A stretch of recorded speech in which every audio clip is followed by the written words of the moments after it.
So welcome everyone to episode 30, Shark Attack Case Files. Today we're going to head over to Turkey. So if you're not familiar with Turkey, we'll head over to the Eastern Mediterranean.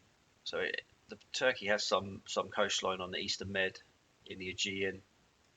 We go through the Kanakkale Straits here. So it's this really thin body of water, like really narrow across here.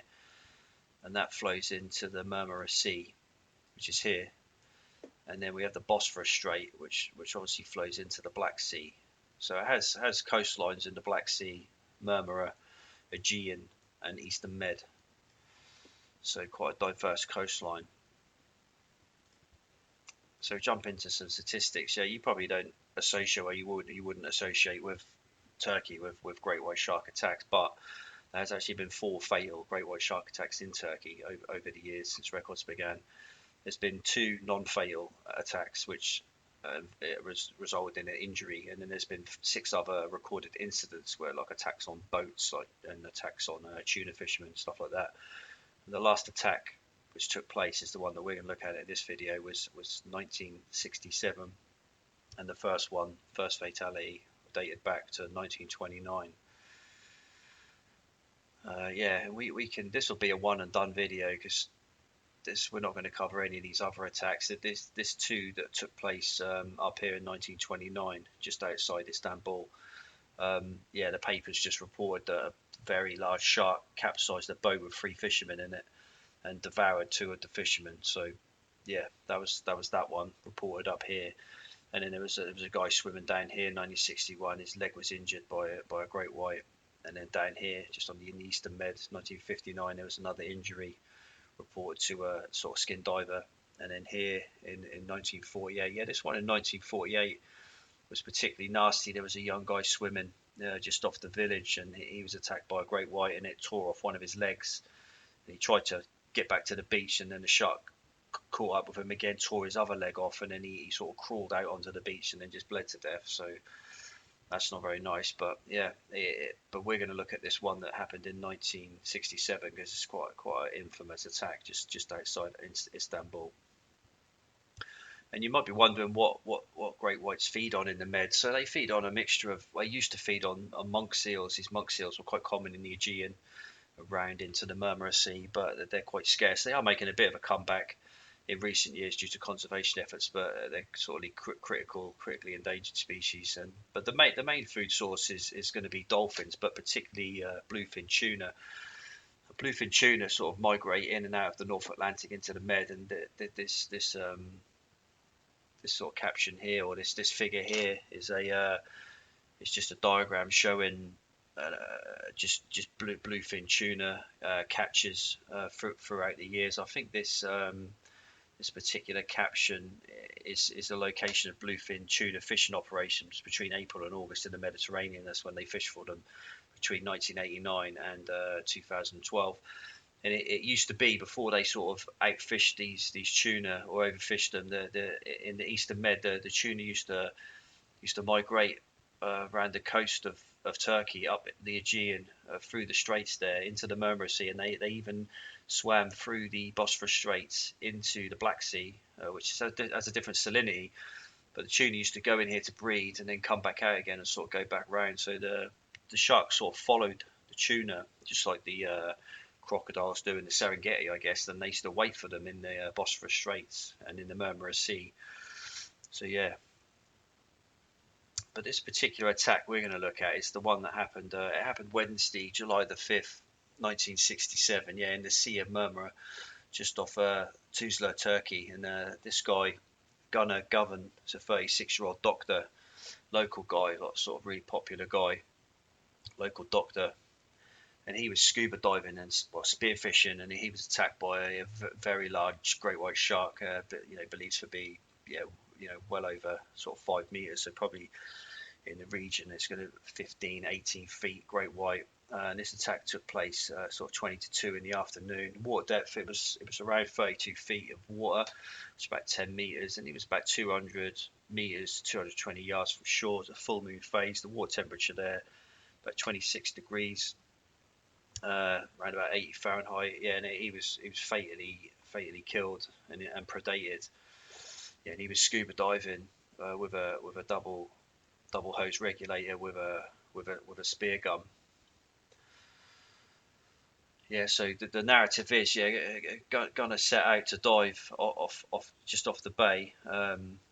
Kenan Diaz was the sort of captain of the boat, and the young doctor was just spearfishing or preparing for a local competition using sort of scuba gear. So we had like a tank on, the double regulator, and a spear gun, and just like the full black sort of old school wetsuit that they probably would have had back then in the 60s.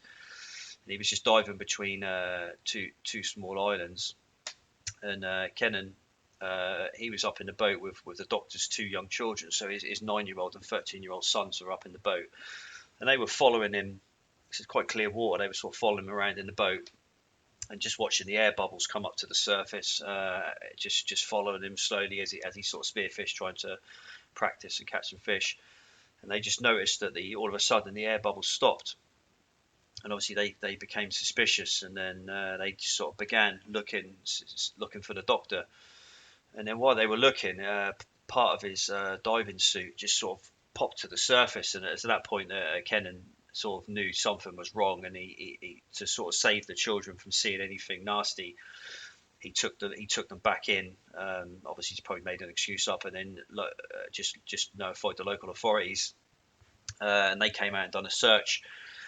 And they found his right hand, severed right hand, and I think part of one of his fingers. That's the only body parts they found. And they found parts of his dive gear as well, all shredded up. So there was like evidence of shark bites. Definitely, his gun had been fired as well, but they were able to. They couldn't find the shark, so they recovered. This is the picture here. This is the equipment that they recovered.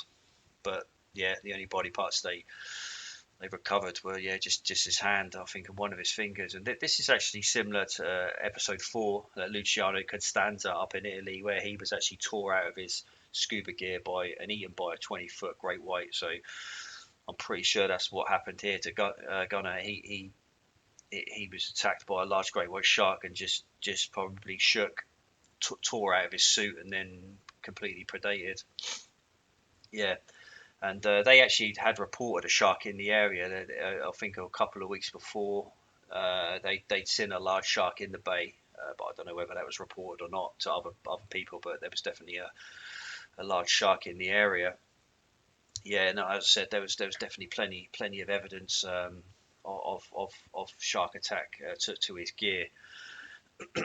Yeah, and these are old pictures sort of dating back from the 1950s, and these are all sharks that came out of the Bosphorus Strait. So that's that really small bit of water where the sharks used to sit in here and like wait for the tuna to run through and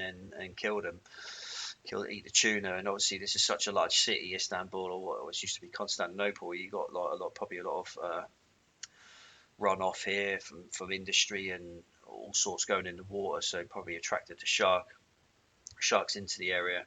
So yeah, all these large sharks used to be here, but yeah, but not anymore. I mean, they haven't seen any sharks in this area for many years, basically.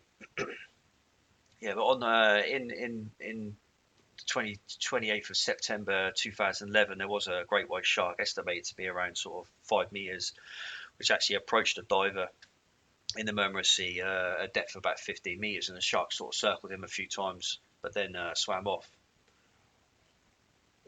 That was actually the last incident of a large shark. But then in July the 6th, also in 2011, just in the Aegean side of the